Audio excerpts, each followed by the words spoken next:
Hi, welcome to our channel. இன்றைக்கி நம்ம என்ன பார்க்க போகிறோன்னா மத்தி மீன் வறுவல் எப்படி பண்ணுறதுன்னு பார்க்கலாம். எல்லாருமே வீட்டில் இது பண்ணுறது தான். ஒரு சிலருக்கு பார்த்தா இது மசாலா அந்த மீன்லேருந்து பிரிஞ்சு வந்துடும்.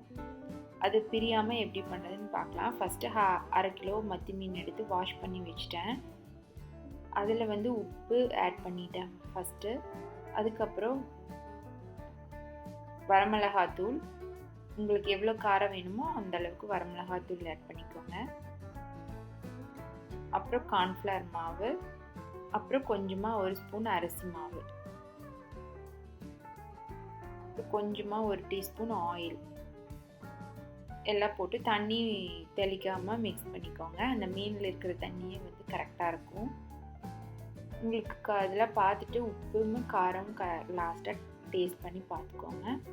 எல்லாம் மிக்ஸ் பண்ணி முடிச்சதுக்கப்புறம் லைட்டாக ஒரு ஹாஃப் ஸ்பூனுக்கு ஒரு லெமன் ஜூஸ் அதையும் போட்டு எல்லாம் மிக்ஸ் பண்ணி வச்சுருங்க. நியர்லி ஒரு ½ அன் ஹவர் உருட்டும்.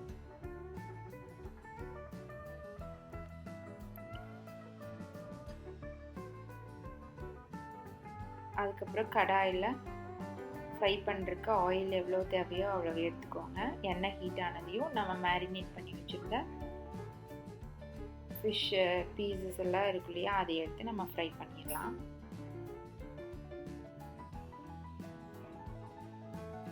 இது ஃபுல் ஃப்ளேமில் வைக்க வேண்டாம், மீடியம் ஃப்ளேமில் வச்சு பண்ணிக்கலாம்.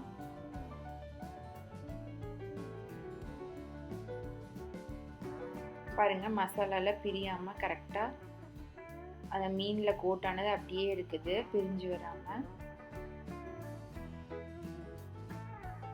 கம்பேர்ட் டு எல்லா மீனை விட மத்தி மீன் ரொம்ப டேஸ்ட்டாக இருக்கும்.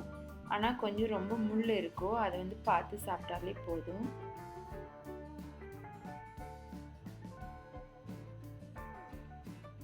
இது உடம்புக்கு ரொம்ப நல்ல ஹெல்த்தியான ஃபிஷ்ஷும் கூட. நல்லா ஃப்ரை ஆனதுக்கப்புறம் எடுத்துடலாம். மீதி இருக்கிற மீனெல்லாம் இதே மாதிரி போட்டு ஃப்ரை பண்ணி எடுத்துக்கலாம்.